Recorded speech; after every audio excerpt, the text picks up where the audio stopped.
Exécuté par qui? Fabrice Florent. Bonjour, bonsoir, bon après-midi à toutes et à tous et bienvenue dans ce nouvel épisode d'Histoire de Daron. Cette semaine, je reçois Bertrand, qui est un garçon de 12 ans, qu'il a eu avec une femme de 12 ans son aîné alors qu'il avait 23 ans. Bertrand ne voulait pas d'enfant tout de suite, mais sa compagne, elle, était beaucoup plus déterminée.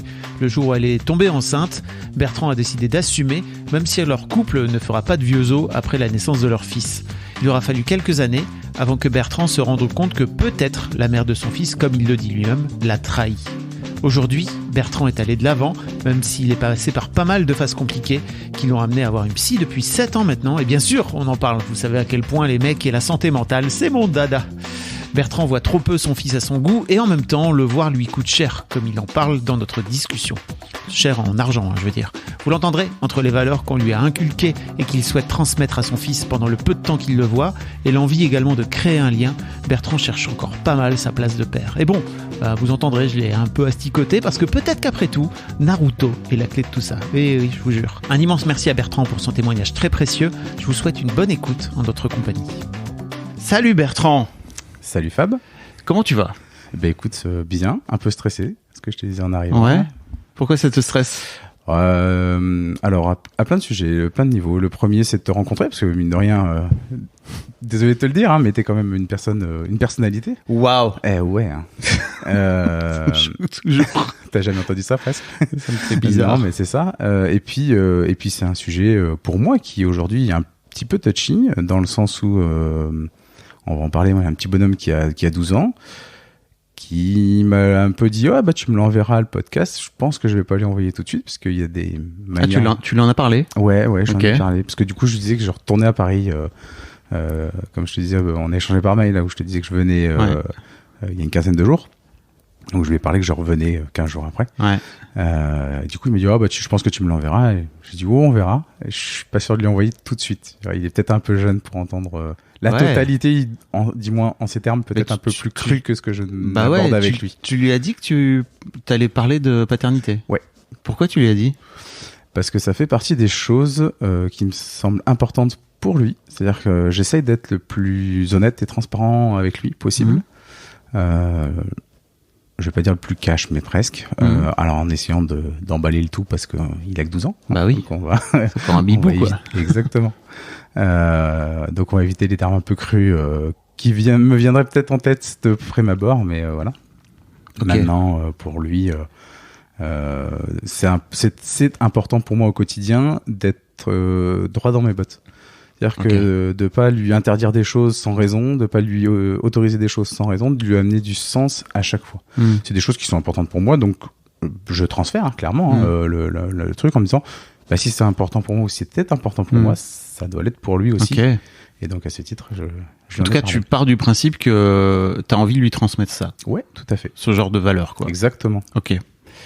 Mais c'est intéressant que tu lui aies pas dit juste je vais sur Paris pour voir quelqu'un, quoi, tu vois. Tu lui as dit j'y vais pour parler de paternité. C'est ça. Et puis alors en plus je l'ai un week-end sur 2, 3 quand ça va bien. Mais ça, pareil, on l'abordera peut-être plus tard. Bah oui.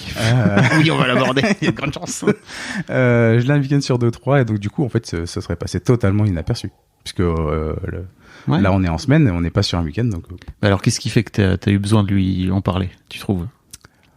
Parce qu'on a abordé la possibilité de venir entre deux. Tu sais, je venais entre le train où j'arrivais et où j'allais le récupérer. Oui. Donc, c'est pour ça qu'il me demandait ce que j'avais fait avant. Yes. Et voilà. Donc, oui, c'était le moment. Ok, d'accord. C'était le moment où tu allais le récupérer. Exactement. Ok. Retour de colo. Ok. Bon, et en fait, je te posais cette question parce que j'imagine que, vu ton histoire que tu m'as racontée par mail, la paternité, c'est un sujet complexe pour toi. Alors, c'est un sujet complexe. Qui est devenu complexe. Oui, j'allais dire, c'est un sujet complexe pour tous les mecs, j'ai l'impression, pour tous les darons. Y a pas, franchement, quand j'y repense, ça fait bientôt 200 épisodes que j'ai fait d'histoire de darons, il y a pas beaucoup de darons pour qui c'était très fluide, quoi. Au moins 200, parce que je viens de rechoper le podcast, là, sur mon appli. Qu'est-ce qu'il va me dire ? J'en ai 409. Non, mais c'est parce qu'il y a les extraits et tout, tu vois. Mais oui. What the fuck. Mais ouais, donc, ce que je voulais te dire aussi, c'est que je me demandais à quel point tu te sentais que c'était important pour toi de venir raconter quel père t'étais à ton fils. Alors, je suis pas sûr que ce soit forcément quel père j'ai été à mon fils. C'est plutôt... Alors, t'as l'histoire du coup par le mail, mais en fait, c'est d'essayer de toucher du doigt et puis de voir un peu les réactions ailleurs. Moi, j'ai la sensation de m'être fait instrumentaliser, en fait. Et le titre, l'objet du mail était trahison pour un enfant. Et j'ai vraiment cette sensation-là. Mais alors, attention, mon fils a 12 ans aujourd'hui. Ça fait pas 12 ans que je me dis que j'ai été trahi à ce moment-là. Et voilà. Ça a pris un long processus. Je suis en suivi chez une psy depuis 2017. Pas mal. Ah ouais, ça commence à causer un peu, ouais. Et puis 2017, c'était un peu chaud patate. Donc, donc ton fiston avait 5 ans à l'époque, c'est ça? Ouais, si je fais le calcul, ok. 5-6 ans, ouais. 2011. Et pour la petite histoire, il est né le même jour que la fille Sarkozy. À 1 heure d'intervalle. Incroyable. Un truc de dingue. Tout le monde m'a dit, ouais, il y a la fille Sarkozy qui est née. Non, mais il y a d'abord mon fils, en fait. Les autres sont lui, je m'en fous, mais voilà. Allez, ça s'est placé. Non, mais ouais, du coup, alors c'était pas forcément directement lié à lui. Mais c'était un moment hyper touchy dans ma vie, 2017. Un gros tournant. Je venais de me séparer, alors pas de sa mère, du coup de la personne qui a suivi, où on avait prévu un mariage et je l'ai annulé. Parlons à la première personne. Merci. Parce que je l'ai annulé de mon propre chef. En fait, c'est pas un commun accord. Hein. Oui. Voilà. C'est toi qui as décidé. C'est ça. Un mois avant. Et derrière ça, c'est suivi un mois où je me suis retrouvé en couple entre guillemets avec ma meilleure amie de l'époque. Nota, jamais faire. Mauvais plan. J'ai testé pour vous, faut pas faire. C'est pas un bon plan. Ça a pas marché pour toi, mais ouais, c'est ça. Moi, j'en ai beaucoup qui m'ont dit ça marche pas, c'est pas un bon plan. J'ai entendu des histoires avec qui ça fonctionne. Ouais. Bon, c'est cool pour eux alors. Et faut pas faire de généralité, quoi. C'est ça. Et non, mais on le dit souvent, faut pas faire avec les meilleurs amis. Ouais, ça. En tout cas, disons que la relation qui était à la base amicale est amenée à changer, donc ça déséquilibre un peu le truc. C'est ça. Ouais. Et j'ai suivi de cette relation qui s'est arrêtée de manière très brutale.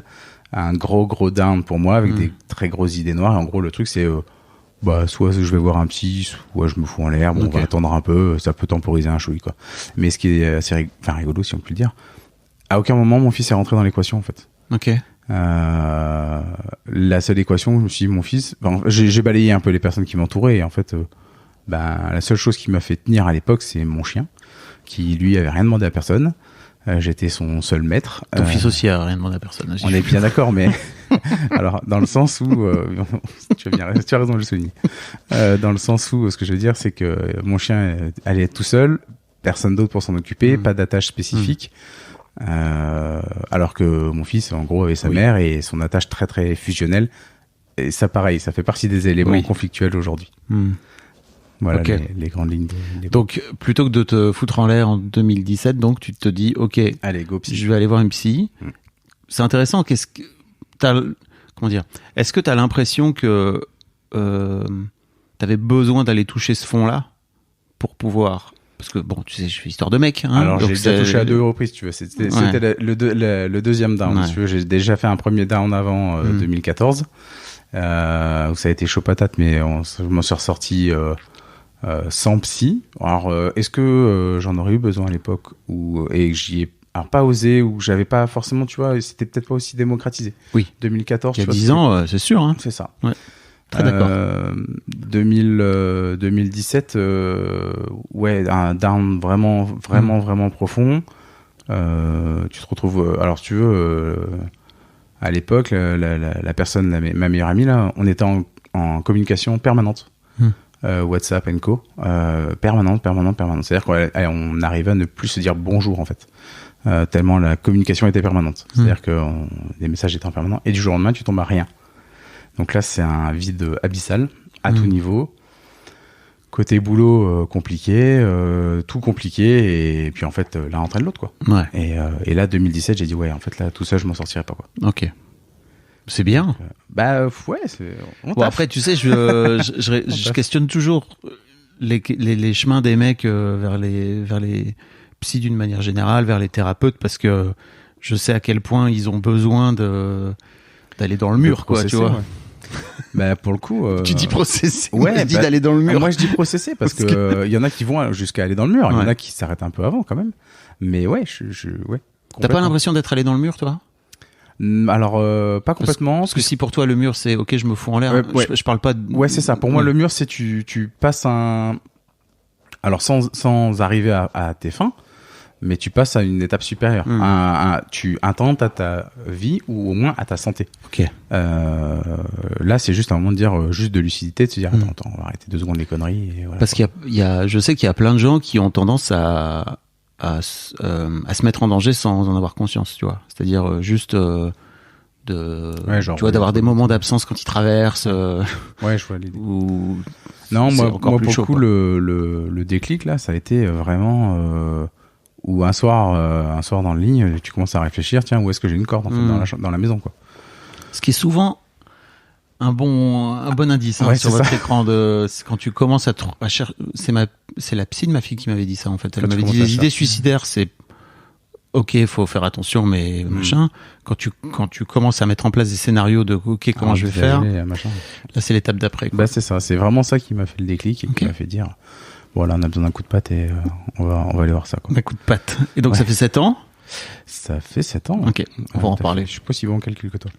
Non, mais j'essaie toujours de remettre un peu la chronologie parce que je trouve ça important, tu vois. Bah tu vois, regarde, je suis venu avec 3 notes et demie, mais juste tu vois des dates, des oui. années. Parce que alors ce qui est très drôle, c'est que ça m'a permis à moi de me remettre dedans. Ouais, bien sûr. Qui sont des choses que je vais pas forcément, je fais pas forcément tous les matins, quoi. Ok.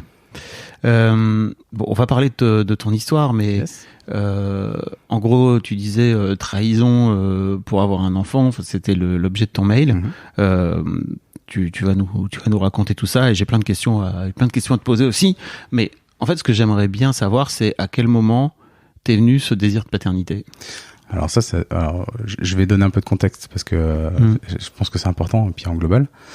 Je suis 3e, 4e enfant d'une famille de 4 enfants. Je dis 3-4 parce qu'on est 2 jumeaux. Ok. Tu comptes les jumeaux pour... Bah, c'est 3-4 en fait. Bah, 1 ou 2, enfin voilà, selon les familles. Okay. Nous, on est 4 enfants. Okay. Donc voilà, c'est pour ça que je dis 3 et 4. Oui. Parce que la date arrive en même temps, quoi. Il y a pas de. Donc tu veux dire que t'as un jumeau? J'ai une sœur jumelle, ouais. T'as une sœur jumelle, ok. Et alors du coup, les auditeurs le verront pas, mais tu vois sur mon poignet en bas là. Ouais, il y a une encre. Il y a une encre. Et si tu regardes l'encre, il y a des initiales qui sont là. Ok. Et ça, c'est mes frères et sœurs et ma maman. Qui est en haut, le C. Le haut de l'encre, c'est un C. Et en fait, c'est ma maman qui fait le lien avec tout le monde. Ok. Tatouage et plein de significations. Où est ton papa? Il n'est pas là. Voilà. Il n'est pas sur le tatouage. On en parlera. Ok. Bien sûr. Donc du coup, rien n'arrive par hasard, j'imagine. Exactement. Mes parents sont divorcés. Je vais essayer de pas te dire de bêtises, mais je crois que j'avais 8 ou 10 ans. Ok. Dans ces eaux-là. Alors je vais pas te donner le nom de l'entité parce que par respect pour l'entité, parce que voilà. Mon papa, je l'ai connu. Alors il était directeur d'école. Instituteur et directeur d'école, donc déjà à responsabilité. Et puis à côté de ça, il était directeur d'une entité côté. Moi, je suis originaire de Metz. Ouais. Et j'ai souvent tendance à dire, moi, mon papa, je l'ai connu en tant que telle personne, président de telle entité. Ok. Et pas comme papa.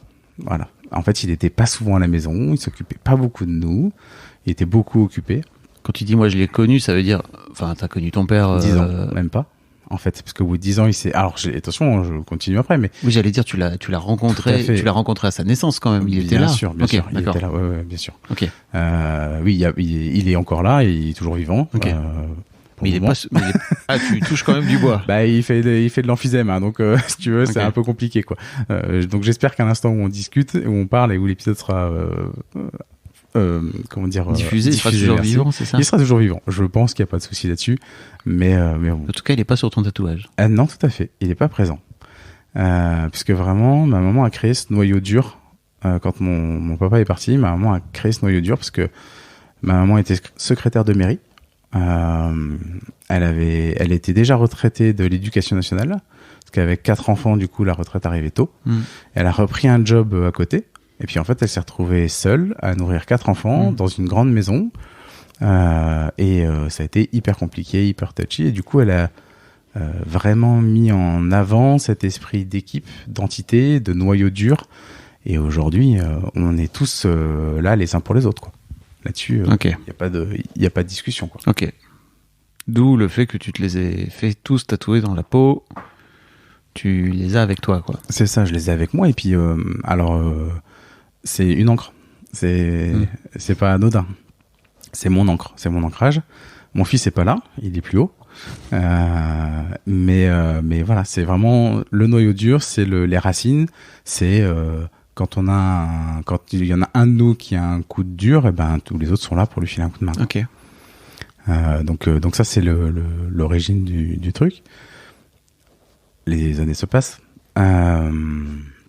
Mais d'accord que jusque-là, ça n'a pas grand-chose à voir avec ton désir de paternité. Tout à fait. Mais ça permet de remettre en contexte un petit peu ton histoire familiale. C'est quoi. exactement okay. ça.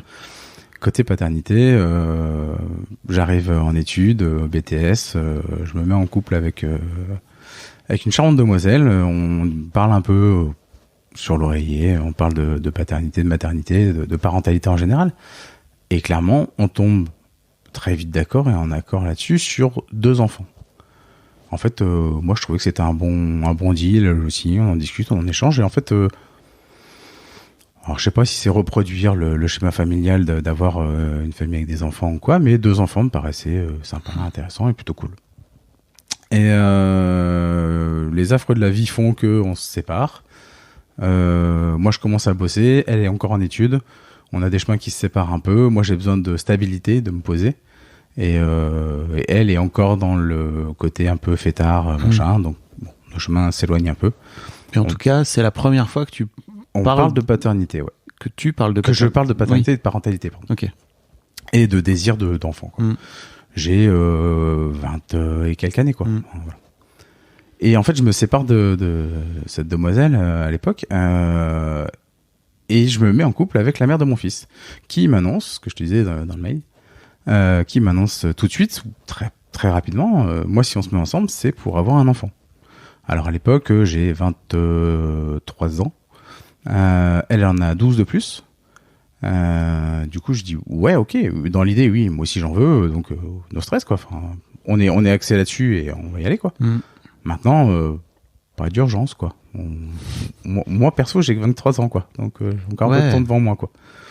Et ouais, ok. T'as pas conscience, à ce moment-là, que elle a 35 ans, elle est pas dans les mêmes enjeux que toi, 23, alors, quoi. Si, j'ai la conscience, mais je me dis qu'on n'est pas... Enfin, en gros, on peut attendre 2 ans, quoi.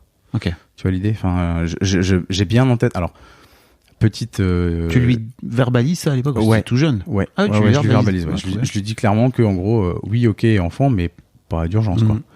Je pense qu'elle l'entend pas, parce qu'elle veut pas l'entendre. Alors, toute petite anecdote spécifique, mais j'ai grandi vraiment la partie où c'est mon avis, hein, toujours pareil. On se forme, vraiment adolescence, toute cette partie-là, avec, je vais essayer de pas te dire de bêtises, 4 femmes à la maison. Donc, j'ai 2 sœurs, ma sœur jumelle et ma grande sœur. Mon grand frère étant parti déjà plus loin en études, et sa compagne de l'époque, qui est sa femme actuellement, vient faire ses études dans la ville, enfin vient sur Metz. Donc du coup, ma mère dit, au lieu de te prendre un appart à côté, viens à la maison, quoi. Ah ouais. Et donc je me retrouve avec 3 jeunes femmes et ma maman qui est un peu côté, vraiment le côté matriarcal, enfin pour le coup, qui tient la maison, quoi. Et donc j'ai cette notion-là de savoir que oui, pour les femmes le temps tourne, quoi. Alors à l'époque pas encore, mais très rapidement je lis Mademoiselle, une partie du moins. Incroyable. Et ouais. Et il y a des mecs qui lisaient Mademoiselle, putain. Oui, je sais ça, mais alors que tu dire là, ça me fume. Ok. Et en fait, peut-être pour remettre un peu de contexte, mais t'es sur le Discord. Je suis sur le Discord, tout à fait, de ma commu. Depuis pas si longtemps. Fin d'année dernière. Donc on discute de temps à autre et tout, et c'est vrai que j'avais pas du tout en tête, enfin je vois exactement qui tu es sur le Discord, ouais. Mais j'avais pas du tout en tête que tu lisais Mademoiselle à l'époque. Là, je l'ai pas forcément spécifié. Ouais. Ok. Mais et donc du coup on arrive. Le fait de lire Mademoiselle t'a ouvert aussi à d'autres perspectives, quoi. Ouais. Alors d'autres perspectives, d'autres visions. Alors ça fait partie des choses sur lesquelles il va falloir que je travaille un peu parce que c'est un peu compliqué. Je digresse un peu, mais je me mets, parce que c'est personnel, hein, je me mets une pression de dingue vis-à-vis de l'irrespect global des hommes, de comment les hommes traitent les femmes, de tout ça. Et du coup, le fait d'avoir été élevé avec quatre autres filles, enfin autour au milieu de quatre autres filles, fait qu'aujourd'hui, à la maison, je gère. En fait, quand ma compagne est arrivée, ça fait 5 ans qu'on est ensemble, ma compagne actuelle. Ouais. En fait, j'étais déjà en maison. Je faisais mon linge tout seul, je faisais mon repassage tout seul, mon ménage tout seul. En fait, je vis tout seul, quoi. Tu es un être humain indépendant, finalement. Exactement. Qui n'a pas besoin d'une femme pour survivre. D'une femme, d'une maman. Non, mais il y en a. Une femme, maman, quoi. Oui. J'ai pas besoin de ça. Et du coup, je sais que ça a fait bugger complètement ma compagne au début, qui m'a dit, mais je sers à rien, en fait. Et je lui dis, et pour elle, alors c'est pas terrible. En fait, arrête, c'est pas que tu sers à rien, j'ai pas besoin de toi pour vivre. Enfin, je peux vivre tout seul. Alors le fait c'est terrible cette phrase. Je sers à rien si je peux pas faire ta lessive. Ah mais c'est un raccourci très fort, mais ouais, c'est ça. Mais moi j'ai pris une baffe. J'ai dit mais attends, enfin tu ne te résumes vraiment qu'à ça en fait. Donc voilà. Et c'est le piège du patriarcat, hein, ça. Complètement. Voilà. Et les femmes, elles doivent faire ça, et c'est leur métier, c'est leur mission, et nous, on est juste là à faire. Nous, on va chasser. Alors, bouge pas. Ce qui est drôle, c'est que ma compagne a 10 ans de moins que moi. Ok. Et donc tu te dis, attends, avec 10 ans de moins que moi, elle a cette mentalité-là, c'est chaud quand même, quoi. Bon, je vais pas faire son histoire à elle. Oui. Du coup, 2010, on se met en couple avec la mère de mon fils. Fin d'année, début d'année d'après, début 2011, je te dis pas de bêtises. De son propre chef, sans me prévenir d'aucune manière que ce soit, elle décide de faire une piqûre alors, j'ai pas le terme exact, d'hormones, de choses comme ça, pour améliorer la fécondité, on va dire. Et donc elle décide de faire sa piqûre à l'unilatérale sans me prévenir, puis elle me le dit après en fait. Ah j'ai fait ça. Ok, en fait, pourquoi ? Enfin, pas d'urgence quoi. Ouais, mais pour le bébé, machin, ça prend du temps. Ouais. En gros, tranquille quoi. Ça fait pas 1 an qu'on est ensemble. Cool. Et je lui verbalise pour le coup, vraiment. Enfin, alors peut-être pas aussi clairement, mais je pense que je lui dis. Enfin, en gros, on a le temps quoi. Elle me dit ouais, mais il y en a pour 1 an. Puis après, au pire, on peut la renouveler. C'est pas un problème. Ok. Tu as la main sur ta contraception toi à l'époque ? Parce que tu sais à quel point c'est alors un disons dos. que ouais. Alors disons que à l'époque, dans le sens je fais gaffe côté préservatif, voilà. Si c'est ça la question. Enfin, si c'est côté préservatif, oui. J'ai pas d'autres moyens de contraception parce qu'à l'époque pareil, c'est pas hyper démocratique. Ah bah non, on pas déjà le simple fait de mettre des capotes bien sûr. c'est déjà voilà. Et je fais déjà gaffe quoi. Voilà. À ce niveau-là, je fais gaffe à avoir toujours des capotes à côté. Okay. Et elle arrête de fumer. En me disant ouais pareil j'arrête pour je lui dis pour le bébé ouais alors je dis c'est vachement bien d'arrêter de fumer pour ta santé dans tous les cas c'est bien non pour le bébé ok mais il y a pas de bébé donc en gros pour le moment c'est pas un sujet quoi mais dans tous les cas pour ne pas lui mettre un frein un stop sur le fait d'arrêter de fumer je dis c'est hyper bien d'arrêter de fumer pour ta santé au général c'est toujours bon. Début d'année arrive, on a une relation intime où elle me dit non mais c'est bon, c'est pas la période, je veux attraper un préservatif. Elle me dit non mais c'est bon, en gros, pas besoin quoi. Alors je remets dans le contexte quand même, 12 ans de plus que moi, petit détail, elle est infirmière. Alors moi de base, j'ai tendance à faire confiance aux gens, à tous les gens en fait, peut-être un peu trop. Ma compagne me le dit aujourd'hui, tu fais trop confiance. Je dis ouais peut-être, j'ai tendance à en croire à la bonté de l'homme de base, homme avec un grand H, qu'on s'entende bien. Je lui fais confiance. 1 mois après, quelque chose comme ça. Pareil, je rentre. Alors, je travaille en centrale nucléaire et je fais des 3-8 en fait. Je suis exploitant en centrale nucléaire. Et donc je fais les 3-8, je rentre de quart de nuit. À ce moment-là, on était en train de rénover la cuisine. Et le matin, on avait, je sais plus qui devait venir, le plombier ou je ne sais quoi. Et de formation électricien, je m'affaire à passer une gaine électrique à 6h du mat en rentrant. Donc déjà un peu énervé parce qu'elle passe pas comme je veux. Et en fait, je la devine dans ma vision périphérique sur le côté. Pour te donner une idée de comment de l'état de notre relation à ce moment-là, moi je pensais qu'elle allait m'annoncer qu'on se séparait en fait. Et c'était vraiment déjà compliqué, c'était assez chaud. Et alors c'est pareil, donc elle m'annonce, je continue sur ce truc-là puis je reviendrai après. Elle m'annonce que elle a plus ses règles, elle a un doute, ça va pas bien.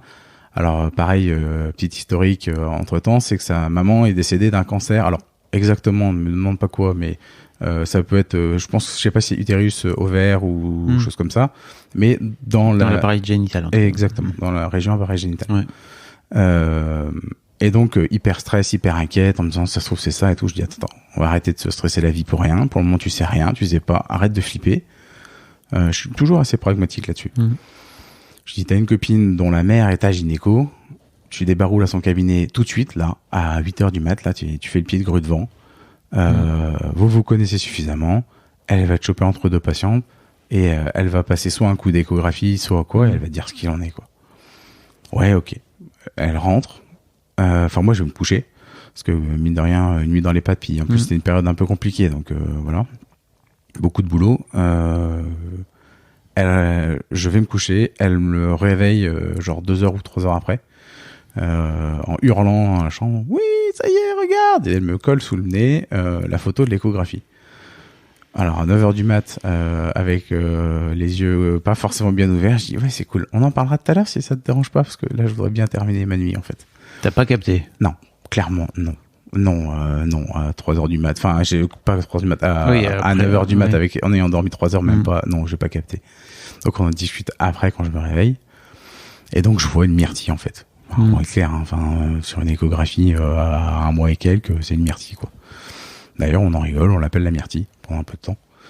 Et en fait, l'espace d'une fraction de seconde, on va dire hors champ, je réfléchis 3 secondes. Alors moi j'étais pas hyper prêt à ça, mais on m'a toujours inculqué à assumer les conséquences de ces actes en fait, ce que j'inculque aujourd'hui à mon fils, parce qu'en fait ça fait partie des choses où on a eu un petit peu un bout de débat sur le Discord. C'est dire ok, la nana elle peut faire ce qu'elle veut en fait, elle avorte pas, elle a son choix en fait, mais le mec il a aucun choix. Et la pression sociale fait que derrière, en fait, ton seul choix, c'est soit t'assumes, soit tu te barres. Et si tu te barres, tu passes pour le connard. Alors qu'en fait, à la base, t'es pas plus un connard qu'un autre. C'est juste que toi, tu voulais pas. On va te reprocher en disant, ouais, mais t'as pas mis de capote. Oui. Mais en fait, à partir du moment où la personne qui est quand même, enfin, qui me dit, qui t'a confiance, te dit, c'est bon, on est hors cycle et ça va le faire. Oui, c'est sûr que voilà. Et en fait, là, vient le moment de trahison, c'est qu'en fait, je me rends compte, à mon avis, qu'elle avait absolument tout planifié, qu'elle avait tout géré. Alors, c'est pour ça que c'est ce que je te disais tout à l'heure. Cette partie-là, j'en ai parlé avec mon fils un petit peu, mais pas aussi crûment. Et je vais pas lui dire, clairement, ta mère s'est foutue de ma gueule et elle m'a instrumentalisé pour t'avoir. Et aujourd'hui, avec le recul, avec les années de thérapie et tout ce que tu veux, je me dis, en fait, c'est vulgaire, hein, mais elle voulait un poupon, quoi. Et chercher un géniteur. Alors, j'essaie de pas être trop vulgaire, mais voilà, quoi.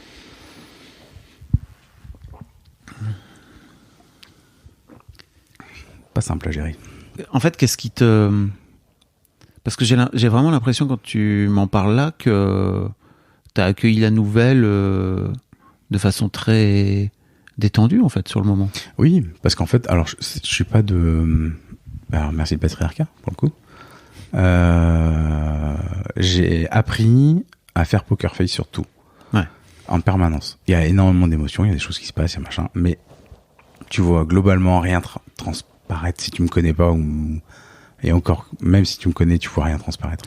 Parce que j'ai appris. Mais après, il y a... Enfin, tu veux dire que les émotions, tu les as. Ouais, mais je les mais est-ce que est-ce que tu les vis pleinement, ou alors tu mets une chape de plomb dessus? Non, je mets une chape de plomb. Ah oui, okay, sur certaines, je mets une chape de plomb. Je sais qu'elles arrivent. Je dis, ok, ça je prends en note, mais voilà quoi.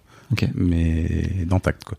Et avec le recul, sur le moment, qu'est-ce que tu ressens comme émotion sur laquelle tu mets une chape de plomb? Merde. Clairement. C'est pas une émotion, merde, mais ok. Si, mais c'est ce qui va avec, tu vois. C'est genre, bon, on n'avait pas prévu ça comme ça, mais ça va le faire. Ok. Et en fait, je sais que c'est son désir, en fait, c'est sa volonté, et quelque part, je m'efface derrière son désir à elle. Et les mois passent, elle devient de plus en plus infecte. Je mets ça sur le coup de... Des hormones, ouais, des hormones, c'est ça, quoi. Ah oui, et ce sur dont je voulais revenir, c'est... donc ça, c'est courant 2011. 2010, quand on se met ensemble, et je sais que tu es fortement sensible à ce terme, côté boulot, je vais réellement gagner ma vie. Dans le sens, je donne un sens à ma vie. Et en fait, c'est la période pour moi à laquelle tu es censé te rendre compte qu'une relation va marcher ou pas. Et en fait, je me noie complètement dans mon boulot à ce moment-là. Clairement, j'ai jamais fait... Ouais. Pour esquiver, tu veux dire, le sujet. En fait, si tu veux, on en a parlé il y a très peu de temps là, avec ma psy, où on a dit, mais en fait... Alors, elle me dit, ça permet de fuir un endroit. Et je dis, ouais, ou une personne. Et en fait, c'est vraiment ça. Je pense que c'est... quelque part, j'avais envie d'y croire. J'avais en plus, encore à ce moment-là, maintenant je l'ai beaucoup moins parce que j'ai travaillé dessus, mais que depuis 2017, hein, donc c'est pas... À ce moment-là, je suis en plein dedans. La peur d'être tout seul, en fait. Comme il y a beaucoup de mecs qui ont cette peur-là, j'en entends beaucoup autour de moi, ou du moins je le vois, j'ai l'impression, alors toujours pareil, on n'aborde pas forcément le sujet, mais l'impression c'est la peur de se retrouver tout seul. Et en fait, de se dire, et les mecs, essayez de voir un peu, vous allez voir, vous êtes bien tout seul en fait. Mais à l'époque, j'ai cette peur-là quelque part. T'as besoin d'une maman à l'époque, tu crois? Avec le recul? Une maman, non. Tu dis que ta compagne actuelle, elle est pas. Non, elle parce était que étonnée que tu sois pas là-dedans. Parce que c'est pareil. Enfin, avec la mère de mon fils, je fais tout à la maison. Elle ne fait pas à manger, elle ne fait pas. J'arrive dans sa vie, dans sa maison. J'emménage dans sa maison. Donc on se rend compte début 2010, en mars. Au mois de juin, j'emménage chez elle. J'arrive dans sa maison, mais c'est des paniers de linge entiers sales, pas lavés. Et il y a rien qui te... Et en fait, non. Là, tu te dis, je vais prendre le rôle de la maman. Ouais, alors. c'est ça.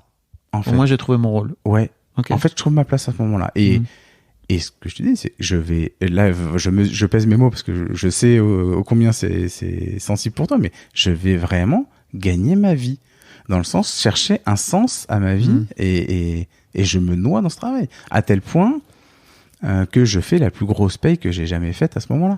Et je m'en souviens. Parce que tu fais des heures sup. Je fais des heures sup à plus heures qu'en faire. Je remplace les collègues. Enfin, voilà, plein d'heures sup partout. Tu faisais tout pour éviter d'être chez toi finalement. Ouais, clairement, ouais. Enfin, chez elle. Ouais, c'est ça. À cette période-là, je mets le nez, le doigt dans ma passion aérostatique, qui commence pareil à m'occuper aussi.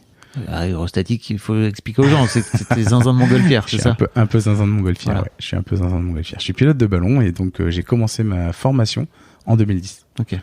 À ce moment-là. Exactement. Et donc voilà, tu te dis, en fait, juste je fuyais la maison. Et donc en fait, à ce moment-là où j'aurais dû me rendre compte au bout de 3-4 mois que ça marche pas, en fait, j'ai été noyé dans d'autres choses, quoi. Donc 2011, elle est enceinte. J'essaye de prendre ma place, mais j'arrive pas à prendre ma place en fait. J'ai pas 100% de souvenirs de cette période-là. Je mets beaucoup sur les hormones en fait, sur la grossesse en elle-même, où je me dis bon, ça va se décanter quoi. Compliqué, vraiment compliqué. Alors en étant un peu ceux qui sont fans de montgolfière savent que les années impaires, c'est la grosse manifestation en Moselle. Okay. C'est 400 ballons par décollage, 1000 pilotes inscrits. Je fais partie de l'organisation de ce truc-là. Ok. Donc pendant, c'est de pas dire de bêtises, mais pendant 15 jours, en gros, alors c'est 10 jours la manif, mais pendant 15 jours, je vais dormir, si c'est 4 à 6 heures par jour, en 2 fois 2 heures ou 3 heures. Ok. Voilà. Donc t'imagines l'état de fatigue. On part en vacances derrière à un rythme effréné, c'est-à-dire que je reviens de là, je dis il me faut 24 heures au moins, laisse-moi dormir quoi. Laisse-moi récupérer. Ah bah non, on repart tout de suite. Il y a eu des deals qui, pendant la grossesse, elle devait passer son permis remorque pour permettre, parce qu'on part en vacances, enfin elle part en vacances, c'est toujours d'actualité, toujours au même endroit. C'est le film Camping, tu vois. Même endroit, même camping, mais tous les ans, même endroit avec les mêmes gens, quasiment le même emplacement. Enfin voilà, ce qui me correspond pas forcément, mais chacun voit midi à sa porte. Du coup, je me retrouve après une manifestation à faire la route. Enfin vraiment dans le dur quoi, dans le dur. Alors elle, sa grossesse, elle est compliquée. On se rend compte, je sais pas dire de bêtises, mais je crois que c'est en août. Elle fait un test, je ne sais plus comment s'appelle ce test, mais c'est pour vérifier s'il y a pas un diabète de grossesse. Et pas de bol, il y a diabète de grossesse. Du coup, le bébé est déclenché un mois avant le terme et il fait 4 kg et demi, 50 et quelques centimètres. Un mois avant terme, hein. Donc un peu chaud patate. J'écoutais encore Il est comme son papa, c'est ça? Ouais, c'est ça. C'est un beau bébé. C'est un beau bébé. Parce que les gens ne voient pas, mais t'es un beau bébé. C'est un beau bébé, ouais, c'est clair. C'est clair. Un beau gabarit.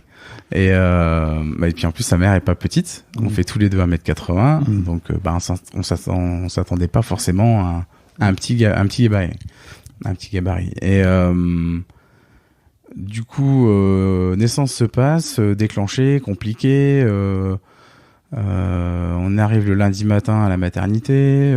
Ils lui font une piqûre pour déclencher le travail. Clairement, il se passe rien, au peu de choses près. Je passe ma journée auprès d'elle. Le lendemain, pareil. Ils refont une piqûre le matin et ils me disent, écoutez, monsieur, de toute façon, vu à la dynamique où ça va, rentrez chez vous. Allez vous reposer, allez manger. Tranquille, revenez cet après-midi, quoi. Je reviens dans l'après-midi. Bon, ça se passe. Pas simple, ça se passe. Le bébé pointe son nez. Vu le gabarit de l'animal, il passe pas comme ça. Ils sortent la ventouse. On a le gynéco qui arrive, mais en mode cow-boy. Vraiment, autant les sages-femmes super, autant le gynéco. Vraiment, bon, pas terrible, quoi. Allez, je vais rester sage. Il y a épisio. Je tourne la tête à moi en gros pour voir ce qui se passe. Je vois l'épisio qu'ils viennent de faire et en fait il y a une petite artériole qui gicle le rythme des battements, voilà. Pourquoi t'as regardé? Parce que, à un moment, tu veux aller voir ce qui se passe, en fait. Ah, non, pas moi. Pas mais, toi. Ok. Mais moi, dans mon principe, ce que je te disais, je suis curieux de tout. Hein, ok. Donc, ok, à un moment, je vois ça, je dis, ok, je vais me retourner de l'autre côté, parce qu'on va éviter de tomber. L'infirmière qui me dit, ça va, monsieur? Pourquoi jouer en mode difficile? C'est ça. Oui, l'inverse. Pourquoi jouer en mode facile quand on peut le faire en mode difficile, tu vois? Non, je déconne. Pour plein de raisons. Non, mais du coup, en fait, j'avais pas analysé ça, quoi. Ouais. Je voyais que ça devenait compliqué, donc bon. Et je me retourne vers ma compagne, je dis ça va et tout. Elle me dit ouais. Compliqué aussi, péridurale qui arrivait en bout. L'anesthésiste avait un peu merdé sur la dose. Péridurale, il avait allégé la seringue. Compliqué. Au final, tout se passe bien. La maman est prise en charge de son côté, le bébé évacué de l'autre côté. L'infirmière sage-femme vient me voir en me disant vous voulez faire le premier champ? Je dis bien sûr je veux venir. Il n'est pas question que je vienne pas. Puis elle regarde le bébé, elle fait de toute façon là on va voir la tête du bébé, on voit que c'est le vôtre, il n'y a pas de doute. Je dis ok. Premier échange, nickel chrome, premier contact avec mon fils, ça passe super bien, voilà quoi. À l'époque je zappe un peu rapidement, mais on remonte en chambre, tout se passe bien, 2-3 jours. On arrive à se faufiler à la mat, personne dit rien parce qu'on fait pas trop de bruit, donc je peux arriver tôt le matin, rester longtemps, partir, revenir, voilà. Pas trop embêté avec les horaires, tout bien. Rentre à la maison, parce que du coup je fais la liaison, parce que mine de rien à l'époque on a 2 chiens, un à elle, un à moi, c'est comme ça qu'on s'est rencontrés.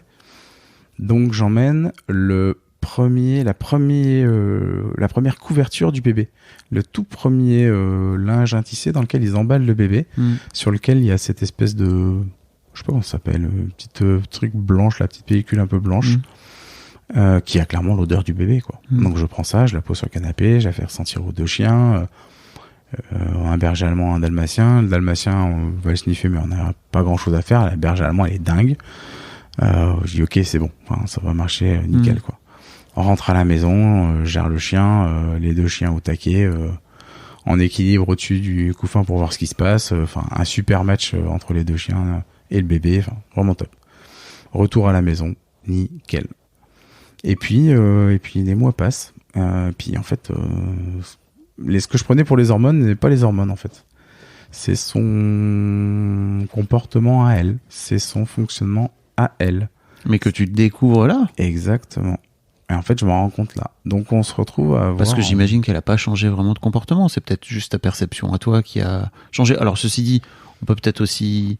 Je saurais pas te parler dire de vraiment. Postpartum, tu vois, parce qu'il y a, plein d'hormones. Ce que je te parle là, c'est plus de 3 mois après, quoi. Ok. Donc, on est... Ouais, le postpartum, je l'ai bien vu, quoi. Fondre en larmes pour rien. Pourquoi tu pleures? Je sais pas. D'accord, ok. Écoute... T'as besoin d'un câlin, t'as besoin de quelque chose, je sais pas. D'accord. Bah, écoute, tu fais signe quand je peux faire quelque chose. Bon, on n'a pas eu beaucoup, mais voilà. Puis je t'imagine toi avec à mettre toutes les émotions sous la chape de plomb là. Alors ouais, et puis en fait, je suis encore dans la surprise en fait. C'est un truc de dingue. Je le qu'on s'entende, hein, je le conscientise maintenant. Ouais, bien sûr. Je me rends pas compte du tout à l'époque, même avant. Là, c'est vraiment là en discutant. Je pense que je suis juste dans l'instant. Faut gérer en fait. Faut gérer parce que elle gère pas, elle gère rien. Donc en fait, il faut que je prenne le relais. Donc je prends le relais. Mais c'est pareil, t'avais des indices ça de. Ouais. Mais je les ai pas vus. C'est ce que je te disais, je me suis noyé dans le boulot. Quand t'arrives chez elle, que c'est le bordel, etc. Mais tu vois. Mais si déjà elle est pas capable de s'occuper d'elle, non, mais ça va se retomber dessus à un moment. Je te parle du linge, mais c'est pareil avec les factures. C'est-à-dire que j'arrive en 2010 chez elle, j'ai des factures de 2003 par rangée, quoi. Ah oui. Ouais, je prends le lead et je prends tout, je classe tout, quoi. Ouais, un peu con. Ouais, on peut le dire. Écoute, non, en plus. Non, mais moi, je le dis pour moi. Ouais, voilà. Non, parce qu'en fait, pour moi, à ce moment-là, c'est ce rôle-là que t'achètes. T'es trop heureux parce que ça te donne j'imagine que inconsciemment, ça te donne un truc de, ok, je suis utile. Je sers à quelque chose, je quoi. sais pas, tu vois, si je pense que je suis encore, parce qu'aujourd'hui, c'est mon mode de fonctionnement, c'est dans l'accompagnement, tu vois. De dire, je t'aide à remettre à jour. Ok, t'as du mal à te mettre à jour dans tes papiers parce que forcément, t'as une monticule de paperasse. Tu le fais à sa place ou tu l'aides à faire? Ah, je le fais à sa place. Et c'est ça le problème. C'est bien le problème. Mais je me rends compte des années après, ça. Apprends un homme à pêcher. Exactement. Oh. Tu connais ma mère, toi? Mais c'est exactement ça. C'est exactement ça, en fait. Mais c'est en ça que je te dis que. Et je pense que j'apprends. Ça te donne un rôle, tu vois. Je pense que j'apprends surtout, tu vois. À l'époque, j'ai 24 ans. Enfin, tu vois, non, mais c'est encore une fois. Dans le sens, j'imagine à quel point. Dans le sens, je pense que entre-temps, j'évolue d'un point de vue, justement, mindset, dire, ok, en fait, fais pas à sa place, fais avec. Et il faut, comme je dis souvent, il faut se faire avoir pour apprendre des fois. Bah oui. Et voilà. Même pas des fois, je crois tout le temps. Oh, je sais pas si tout le temps, mais. Je crois vraiment que l'homme. Souvent. L'homme n'apprend pas tant qu'il se fait pas avoir. En dehors d'erreur. Ouais, je crois. Et donc, si tu veux, on se retrouve sur cette année 2011, première année du petit bout. Et en fait, on a 3 grosses discussions dans l'année où je lui dis, écoute, je te retrouve plus. Clairement, ça va pas, ça marche pas comme. Enfin, je te retrouve plus comme t'étais au début. 3 grosses et la dernière où en fait, une dernière, on se retrouve, enfin l'avant-dernière, pardon, on se retrouve en Espagne. Elle me fait une tête mais énorme en me disant oui, il faut mettre tout en place, machin. Je dis attends, on vient d'arriver. Je me suis tapé la route tout seul. On vient de s'enquiller 1200 bornes quasiment d'une traite. Laisse-moi dormir en fait. Juste laisse-moi dormir. Elle a pas passé son permis entre-temps? Non, pourquoi faire? Elle a quelqu'un qui le fait à sa place. Non, mais tu me disais qu'elle voulait le passer. Elle a un chauffeur à la place. Le permis remorque, j'entends. Ah oui, pardon. C'est un spécifique. Oui. C'est pas le permis de conduire. Et donc mise en place du matériel et ainsi de suite. Mais c'est pareil, ça te donne un super rôle là. C'est toi le bonhomme, t'es en train, tu vois. Ouais, mais à l'époque, en fait, si tu veux, moi je lui dis, passe-le parce qu'en fait, se taper 1200 bandes, ça va pas me faire rire. C'est sûr. Et je veux bien, mais j'ai autre chose à faire en fait. Et on arrive à un moment où en fait, je suis arrivé en pleine nuit. On est en vacances et en fait, elle m'a tellement saoulé que j'envisage de profiter qu'elle dorme, machin, rassembler mes affaires, je reprends ma bagnole, parce que c'est ma voiture avec laquelle on est descendu, je reprends ma voiture, je remonte, le temps qu'elle percute qu'elle machin, moi je vide mes affaires de la maison, il n'est pas question de vider la maison, on s'entend, parce que j'en connais d'autres qui ont fait ça, mais pas ma manière de fonctionner, et merci, au revoir, quoi. En fait, tu me saoules, j'en peux plus, juste je suis à bout. Donc au lieu de faire ça, je mets les pieds dans le plat, je lui dis écoute, là ça va vraiment pas, on arrive à même les règles de base. Alors, ce que je disais, on a 2 chiens. La règle de base, c'est pas de chien à table. On est à table, les chiens ont rien à faire à côté de nous, à quémander. Et en fait, même cette règle de base-là, elle n'arrive pas à la respecter. Elle ne la respecte plus. Donc, je lui dis, attends, on a un enfant ensemble. Les règles de base pour les chiens, tu les respectes pas, ça va donner quoi avec le gamin, quoi? Spoiler alerte, ça a pas donné des choses bien derrière. Du coup, septembre arrive, je dis, écoute, maintenant stop, j'en ai marre. Pour donner la chronologie de la séparation, le lundi matin, je rencontre quelqu'un en amont, toujours dans ma peur de rester tout seul. Et le lundi matin, j'appelle côté boulot on a la possibilité d'avoir des logements de fonction. Donc j'appelle pour avoir un logement de fonction en disant il m'en faut un tout de suite. Je suis en train de me faire virer de chez moi, on se sépare.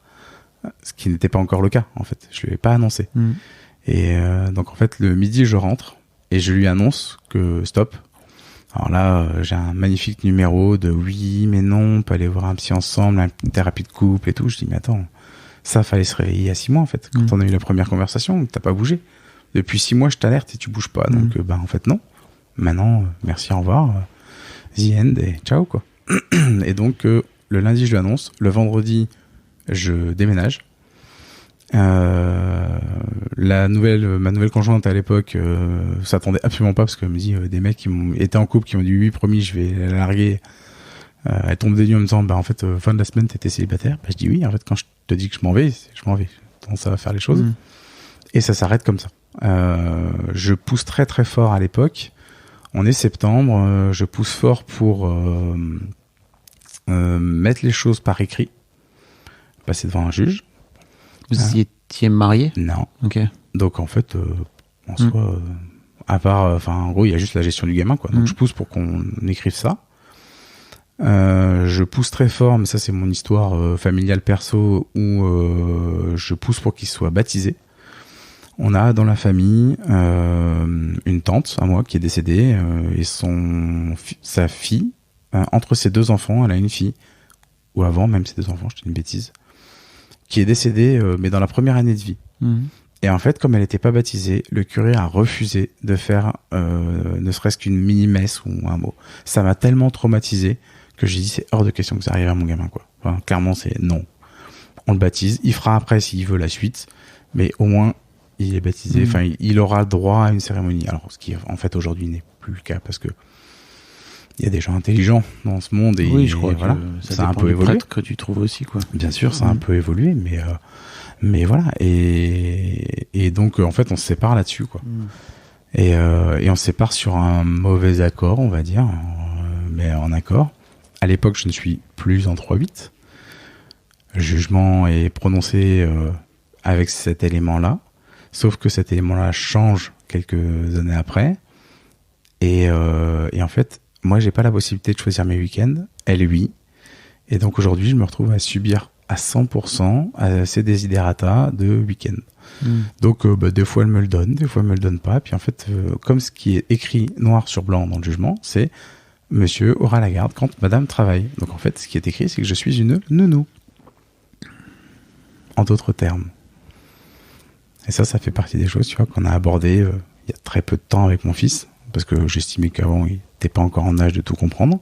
Mais là, je lui ai fait lire la totalité du jugement, et on l'a lu ensemble et décortiqué ensemble, quoi, pour lui expliquer les éléments. Pourquoi ? Parce que il avait des questions à ce propos ? Ouais, il avait quelques questions, et puis il comprenait pas, en fait, pourquoi ça se passait comme ça, pourquoi pas. Et puis alors, c'est pareil, forcément, à un moment, il me dit, mais... Là, on arrive dans la partie un peu plus touchy, financière. Il me dit, mais pourquoi tu fais pas réviser le jugement, en fait ? Juste simplement. Parce que t'habites plus à côté. Il faut savoir qu'aujourd'hui, j'ai en gros 2 heures aller pour aller chercher mon fils et je fais 100% des trajets. Donc, je vais le chercher 2 heures le vendredi soir et 2 heures le dimanche. Et donc, en fait, j'ai un coût de trajet qui est estimé je suis à quasiment 400 € par mois d'essence. Aujourd'hui, j'ai une pension alimentaire qui est à 200 et des pétotes 235, quelque chose comme ça. Conseil pris auprès d'un avocat. Clairement, l'avocat m'a très fortement déconseillé d'aller en justice en me disant, en fait, si vous allez en justice, elle va faire une réévaluation de pension. Dans le meilleur des cas, elle sera doublée. Dans le pire des cas, elle sera triplée. Donc en fait, et les trajets, vous ne les aurez pas. C'est-à-dire que vous devrez toujours faire les trajets. Et je lui dis, mais attendez, moi financièrement, moi je suis pas en fait. Enfin, je sais pas faire en fait. Et il me dit, je me doute. C'est pour ça que je préfère vous en parler avant qu'on enclenche plus de choses, quoi. Donc ça fait partie des choses où, voilà, c'est des valeurs que je transmets, que j'essaye de transmettre à mon fils en disant que je l'abandonne pas. Je suis là, je fais le taf. Parce que lui a l'impression que tu l'abandonnes ? J'ai la sensation. En fait. Non, il le verbalise pas. Il le verbalise pas, c'est du ressenti, en fait. C'est ton ressenti à toi. Bien sûr. Ah oui, quand je dis c'est du ressenti, c'est le mien, uniquement. Je parle comme mon nom. Parce que t'as l'impression de l'abandonner ? Non. Mais pourquoi t'as ce ressenti alors ? Parce qu'en vrai... J'ai ce ressenti parce qu'en fait... comment dire ça ? c'est vraiment un feeling. Si tu veux, alors par exemple, il répond toujours à la question que tu lui poses, il va répondre ce que toi tu attends. Il essaye de chercher pour te faire plaisir. Et en fait, moi ça m'insupporte. Je lui dis, mais Ethan, à un moment, genre du style, je lui dis une bêtise, qu'est-ce que tu veux manger? Il essaie de sonder ce que toi t'aurais envie de manger et il répond ça. Je dis, Ethan, en fait on s'en fout. Ce que moi j'ai envie de manger, c'est ce que toi t'as envie en fait. Toi, en ton être, toi-même. Et si tu veux, il essaye de raccrocher sur certains points et tu dis, mais en fait, arrête de t'accrocher, vis ta vie à toi en fait. Donc je suis un peu un fanat de ballon. Ben mon gamin, je l'entraîne avec moi dans le ballon. Mais là, il est en train de me dire, ah ouais, je voudrais être pilote aussi. Et je dis, attends, tu veux être pilote pour toi ou tu veux être pilote pour moi? Parce que si c'est pour toi, c'est cool. Mais si c'est pour moi, ça m'intéresse pas. Mais c'est dur à cet âge-là, tu vois, de Bien savoir sûr. À 12 piges. C'est pas trop. Mais bien sûr. Entre faire plaisir à son papa, vouloir créer un lien, c'est un lien facile en plus, entre guillemets, quoi, Bien tu sûr. vois, Donc là, si tu veux, de se raccrocher à ta passion. Je traîne avec moi. Tu le traînes. Ah, mais ouais. Bah, tu sais, Est-ce que tu as l'impression de le traîner? Ah bah quand il faut se lever à 4h du matin, ouais, je le traîne un peu, ouais. Ouais, parce que c'est un peu rude le bonhomme. Si tu veux, j'ai 2-3 photos où il est à côté de la nacelle, il a pas les yeux bien ouverts et vraiment il sait pas quoi faire de ses deux bras, de ses deux jambes. Mais parce qu'il est pas réveillé. Pour autant, c'est ça qui est terrible, c'est que il a une analyse globale qui est hyper fine. Il a pas de jugeote. Ça c'est clair. Mais par contre, ça veut dire quoi, pas de jugeote? il prend pas d'initiative. Ah. Il faut lui dire tout. Ouais, la 12 piges. Ouais, mais il y a dur. Ouais. Ah mais alors attention, j'ai jamais dit que j'étais simple. Alors ça c'est mon pareil. C'est dur, il a 12 ans, il te voit pas beaucoup, il est exigeant. Il a envie de te faire plaisir. Mais ouais, c'est ça. En fait, je suis hyper exigeant avec moi-même et je suis hyper exigeant avec les gens que j'aime autour de moi, qui m'entourent proches. Je vais passer énormément de choses sur les gens moins proches. Par contre, les gens vraiment très proches de moi, ma famille très proche, je suis hyper exigeant avec. Parce que je le suis avec moi-même en fait.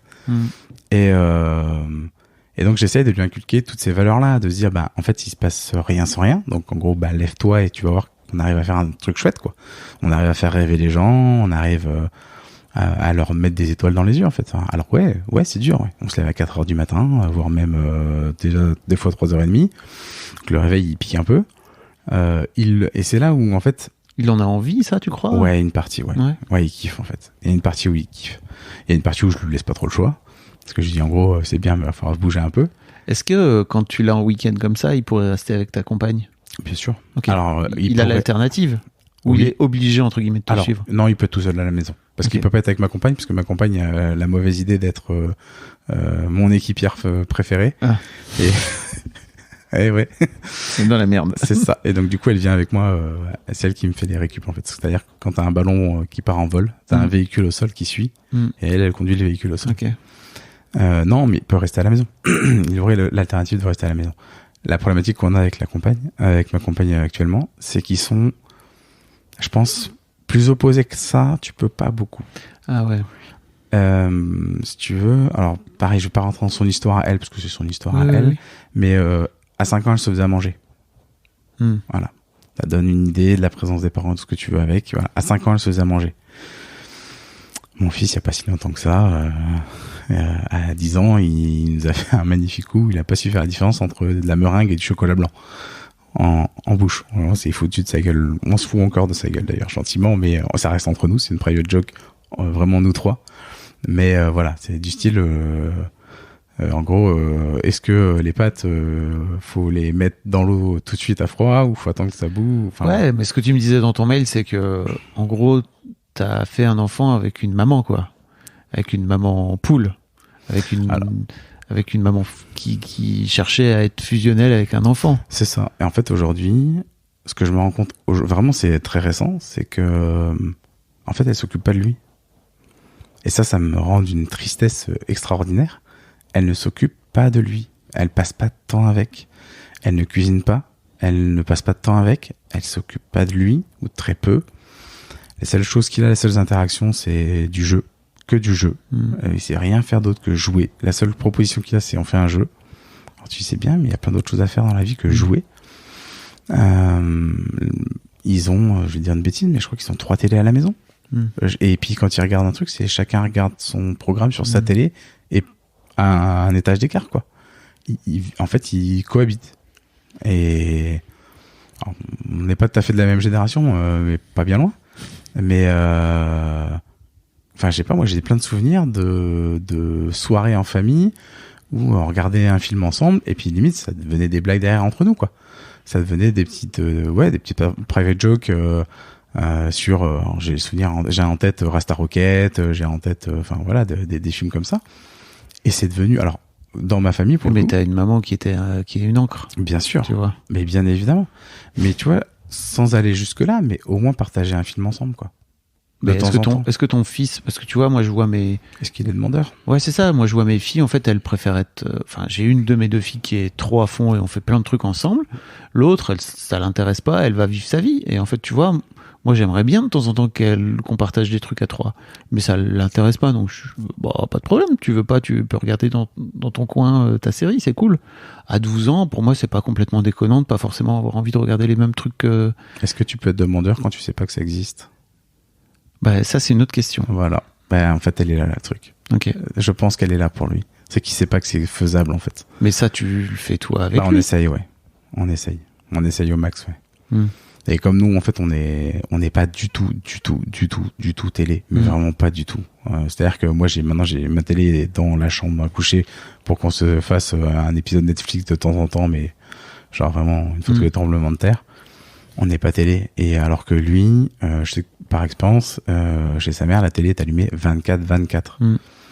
Et typiquement, il a énormément de mal, il bug quand il y a pas de télé, il dit je m'ennuie, je sais pas quoi faire. Ouais, prends un bouquin en fait. Tu vois, il y en a plein à la bibliothèque là. Il y a plein de choses. Il y a des BD, il y a des livres, il y a plein de trucs, quoi. Et tu pourrais peut-être trouver un juste milieu. Alors c'est le problème. Tu vois, d'aller faire un petit pas vers lui là. À ce moment-là. Enfin, je sais pas. Moi, après, je te dis ça. Non, mais alors, je suis hyper. Si je serais pas là. Tu vois. Non, mais tu vois, je me dis, je te trouve dur, tu vois, parce que vous voyez pas beaucoup, et en fait, je comprends que lui se dise, putain, tu m'amènes dans un univers complètement différent, et toi, je comprends que t'aies vraiment envie de garder ce truc-là.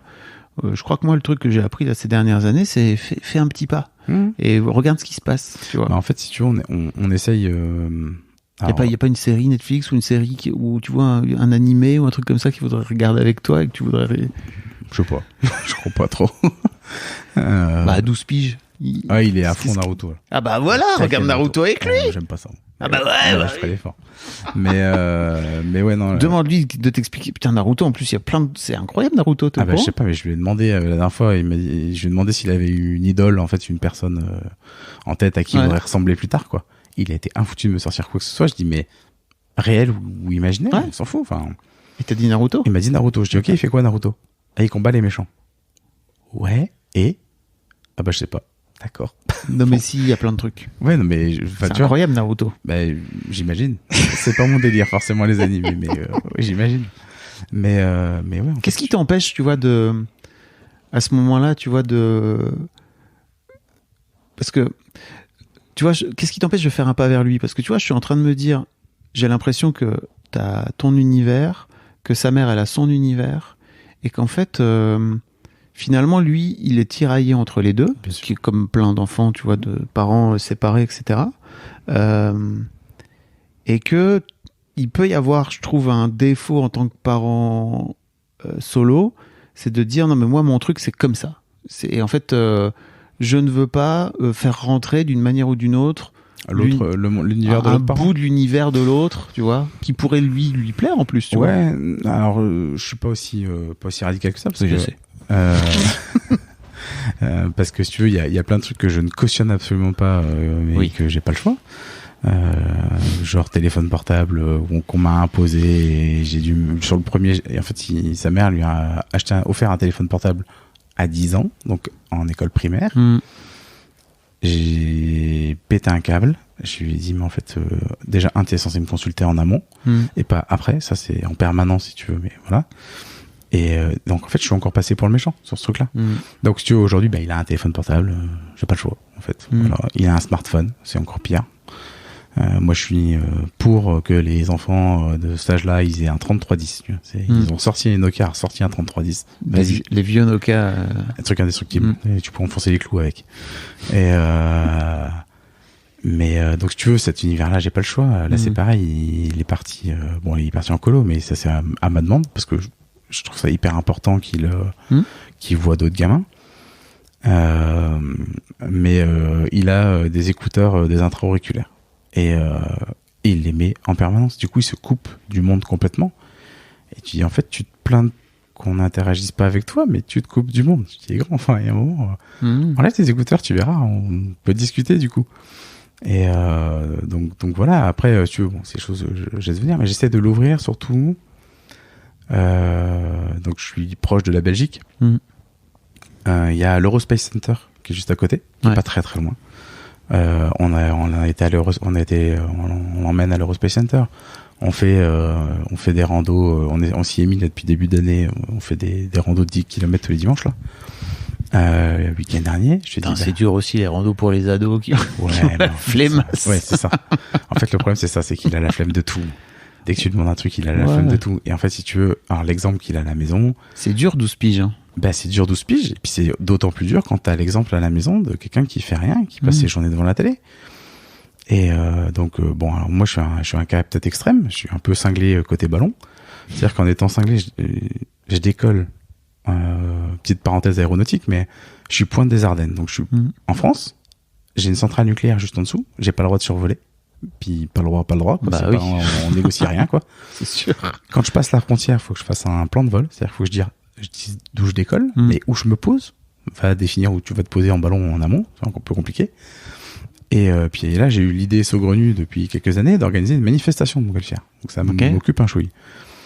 Et si tu veux, c'est des trucs où je lui inculque. Je lui dis, mais tu te rends compte que c'est pas en restant couché jusqu'à 11h et en se tournant les pouces et en regardant la télé que les choses, elles se font.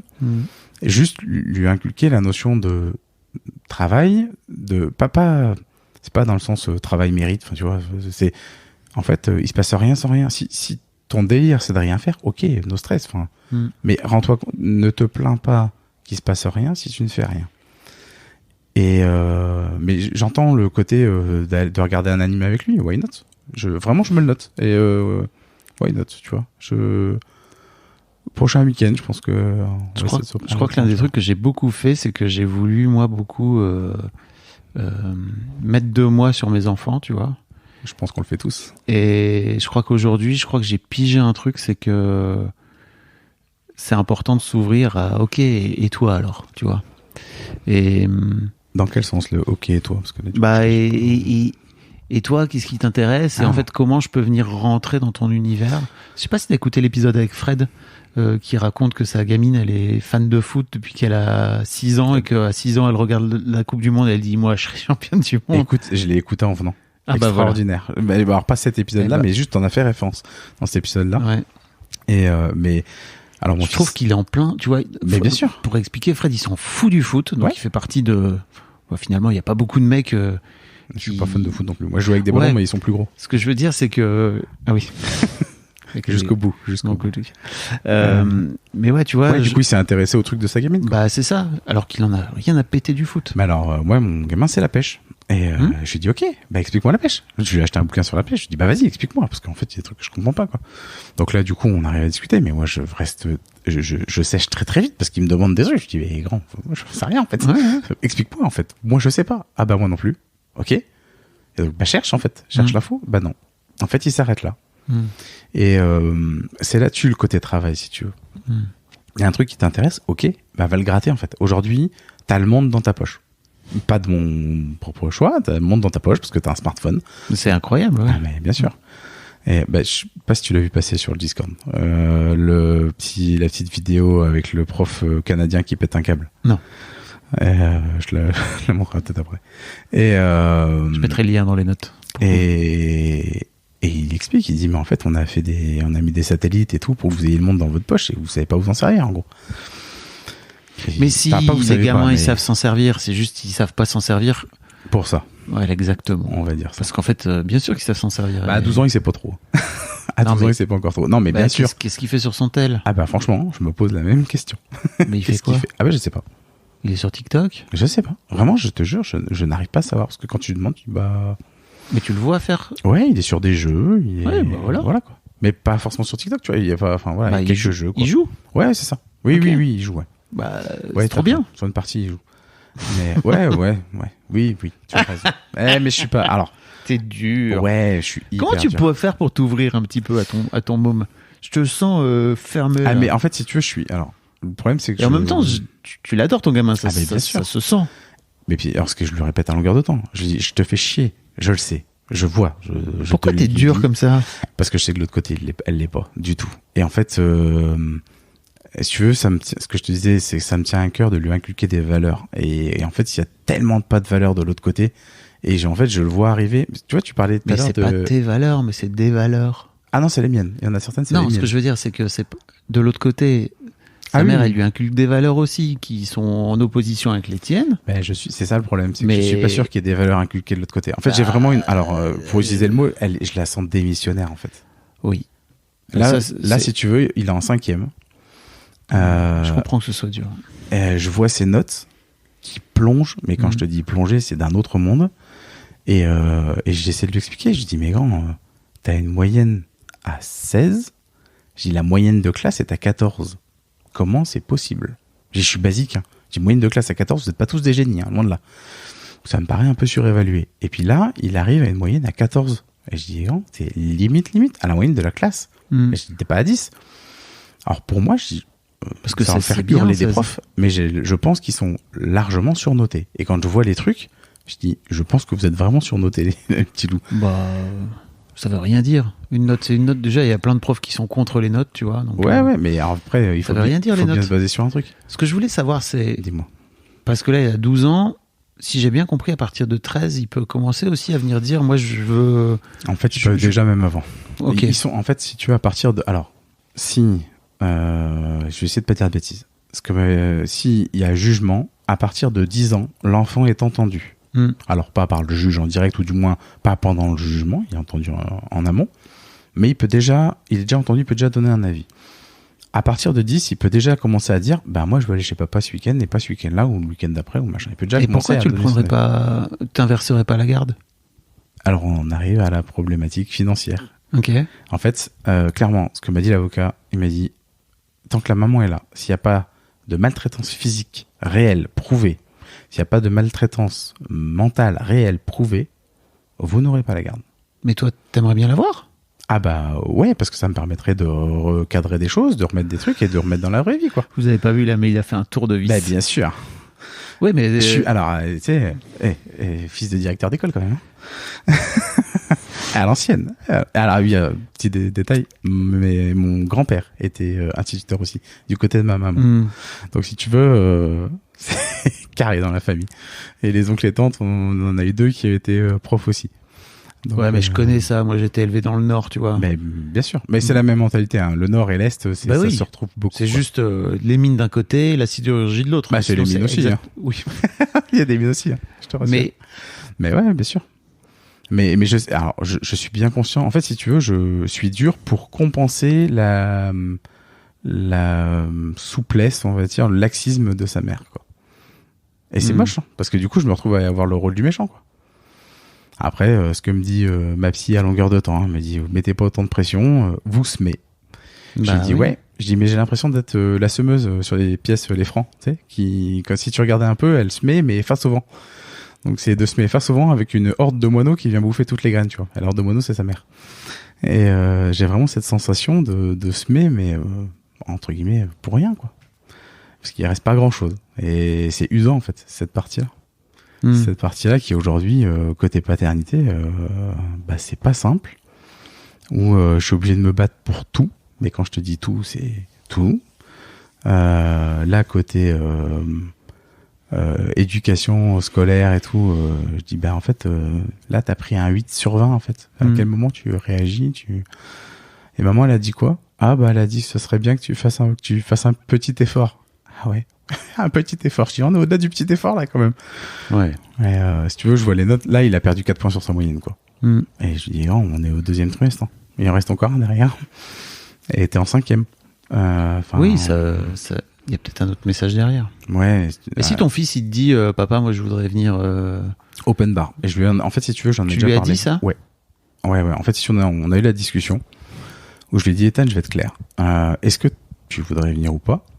Je dis, la réponse de ta réponse ne découlera à rien, que ce soit oui ou que ce soit non, surtout si c'est non, c'est pas pour autant que je vais moins t'aimer. Je m'en fous. Enfin, je m'en fous. Non, enfin voilà, c'est pas grave. Enfin, voilà, il y a pas de conséquence de mon amour vers toi. Ouais. Maintenant, si tu me dis oui et que tu veux venir, ok, on ira se battre ensemble. Par contre, si je me bats seul contre 2, c'est pas la peine. Le combat, il est perdu d'avance.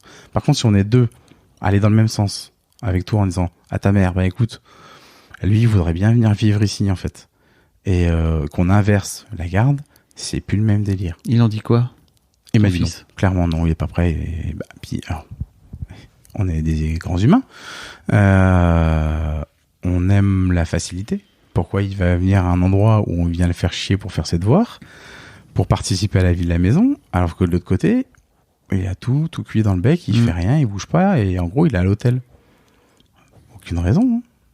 Pourquoi il viendrait se faire chier à faire ça? Je le comprends. Il n'y a pas de critique. Enfin, tu vois, je comprends son positionnement et je le respecte. Enfin, voilà. En gros, il veut pas. Je l'entends. Et en fait, si tu veux, alors j'ai 2 sons de cloche. Un qui me dit lâche prise, laisse tomber. Et en gros, vis juste les week-ends avec lui et profite. Et puis l'autre côté de dire non, en fait, bats-toi parce que c'est ton gamin. Donc non, continue à te battre. Et si tu veux, je suis encore sur ce truc-là de me dire maintenant. Je suis le seul à me battre pour lui, visiblement, parce que de l'autre côté, ça n'a pas l'air de se bouger beaucoup. Il a les notes qui s'effondrent. J'ai l'impression que tu te bats pas pour lui, tu te bats contre lui. Ah oui. Tu te bats pour toi. Alors, je me bats dans mon esprit. Je peux me permettre de te dire un truc? Bien sûr, tu peux. C'est que toujours. Ça me parle vachement parce que j'ai vraiment l'impression de me voir en miroir il y a quelques années. D'accord. Je crois que je me collais tellement une pression sur le père que j'ai envie d'être que je finissais par oublier mes mômes. Tu vois ce que je veux dire? Ouais, je crois. C'est-à-dire que c'était tellement important pour moi de jouer ce rôle-là et d'avoir un rôle aussi où c'était l'autorité et ces machins, et tu vois, qu'en fait j'oubliais mes gamines. J'oubliais de les prendre en compte. Ouais, je comprends. Je crois comprendre. Après, si tu veux, ce qui me... Parce que t'es en train de... Tu vois, tu utilises le vocabulaire de la bataille. Ah oui, mais bien sûr. Mais parce que... Oui, mais entends-moi, ton fiston, il a pas envie que tu te battes, je crois. Lui, peut-être il a envie d'un câlin, j'en sais rien. Et que tu regardes Naruto avec lui. Ça, les câlins, je t'avoue que ça fait pas longtemps que je m'y remets parce que c'était compliqué. Parce que forcément, à travers sa posture... Alors, pareil, on parle après, mais à travers sa posture, je vois sa mère, en fait. Mon gamin. Moi, je me suis remis en couple assez vite. Puis après, bon, il y a eu une période où j'étais tout seul, mais il a rencontré mes compagnes. Je lui ai expliqué à chaque fois que c'est pas parce que j'avais quelqu'un à ce moment-là qu'on allait faire toute notre vie ensemble que oui, je l'espérais, mais c'est pas évident. Voilà. Et puis, quand la personne partait en disant, alors, du coup, il était triste. Je lui dis, mais attends. Enfin, c'est pas toi d'être triste, en fait. C'est pas ton taf. C'est mon boulot à moi. Reste à ta place. Et le problème, c'est que de l'autre côté, alors, sa mère s'est pas remise en couple. Elle a son papa qui est très, encore dit très, je suis pas sûr, présent dans sa vie. Et son papa, il a 75 ans, quelque chose comme ça. Donc, en fait, sa figure paternelle au quotidien, c'est son grand-père. C'est son grand-père, et c'est une personne âgée avec des mentalités de personnes âgées, avec des mentalités déjà anciennes. Sa maman a une mentalité déjà ancienne, même si elle a 12 ans de plus que moi. La mentalité est encore un peu plus vieille que ça.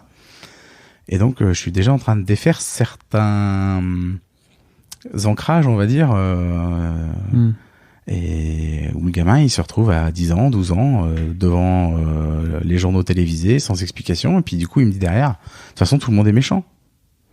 Ça a été une baffe, mais j'ai pris une baffe d'un autre monde, quoi. Moi qui, de base, je fais confiance à tout le monde. Je dis, mais attends, tu peux pas me dire ça, quoi. Et donc, je dis, mais non, c'est totalement faux. Et donc, je lui ai expliqué par A plus B. Et donc, si tu veux, de ce truc-là, de voir sa mère en face de moi, ça a été compliqué. Et là, j'ai vraiment fait un taf. Et j'essaye de faire vraiment un taf sur moi pour arriver à faire plus de câlins, plus de choses comme ça. Mais c'est vrai qu'à 12 ans, je me dis, en gros, être tout le temps câlin, et grand, on peut prendre un peu de distance. En fait, je peux avoir aussi. Parce que moi, j'ai aussi ce côté où je suis pas trop... Bah oui. J'aime pas trop. Bah oui. Il y a sûrement un truc. Ah bah oui. Venir avec ton petit regard malicieux. Bah oui, il y a un truc. Mais bien sûr. Et donc, Bien sûr qu'à 12 ans, il a besoin de câlins, ton gamin. Ouais. Fais-lui des câlins, fais-lui plein de câlins. Il veut que de l'amour, non, je crois, en vrai. Ah ouais, sûrement. Mais non, mais je sais pas comment dire. Ouais, mais... Non, je te dis ça parce que je t'entends utiliser le vocabulaire de la guerre bien tout sûr. à l'heure, tu vois. Mais parce que, alors on parle des devoirs, hein. Attention, on parle de la partie scolaire. Ouais, mais peu importe. Pour la partie en général, non, ça va. C'est compliqué parce qu'on lui répète 12 fois les mêmes choses, mais il paraît que c'est normal. Et je crois ouais. Je vais juste dormir et là, laisse-moi tranquille, mon cerveau il est explosé là. C'est ça. Mais tu sais ce qui se passe dans le cerveau des ados, c'est dramatique. Hein. Tu vas chercher sur internet, c'est le cerveau il explose. Il y a tous les synapses qui, ouais, non, c'est en train de créer. Le cerveau est en train de changer pour se transformer en cerveau d'adulte. Mais c'est un beans, ça te prend une énergie folle. Forcément, le gars, il est là. Moi, je voudrais juste dormir. J'avoue que ce qui m'inquiète fort, hein, c'est typiquement le côté scolaire où il prend pas de méthode en fait. Ouais. Et ça m'inquiète. Qu'ils retiennent pas, je sais pas quoi, 1515 Marignan. Bon, c'est un peu con parce que tout le monde a cette ref, mais bon, pas grave. Mais tu sais, on habite quand même en Moselle. Enfin, lui surtout. Moi, je suis dans les Ardennes. Tu lui dis Première, Deuxième Guerre mondiale, ça lui parle pas. Quoi. Tu lui dis grand, t'habites en Moselle quand même. Enfin, ouais. T'as quelqu'un au milieu de l'Auvergne qui sait pas, je veux bien. Enfin, on va peut-être un peu moins concerné quoi. Alsace-Moselle, on a été quand même sacrément concernés quoi. Sûr. Ça lui parle pas. Bon, bref. Tout ça pour, enfin, aussi, il y a le côté. Et je veux pas être la personne qui manque sur mon tatouage, tu vois.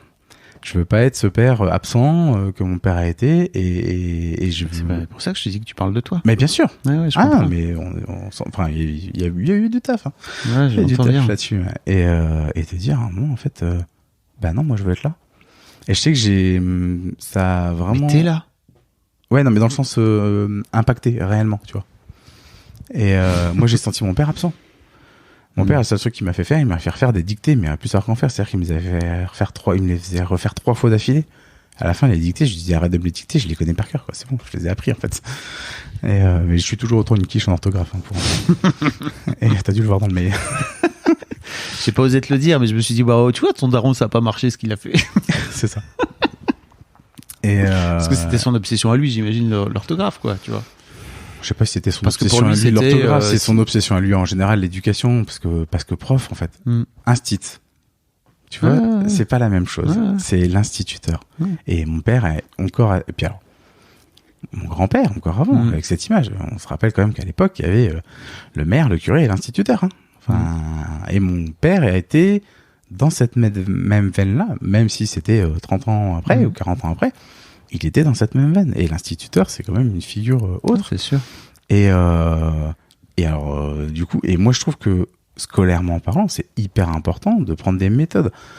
Et c'est là-dessus où je l'emmerde et je le fais chier parce que je trouve qu'il prend pas de méthode, en fait. Et c'est là-dessus où je suis très dur et très chiant.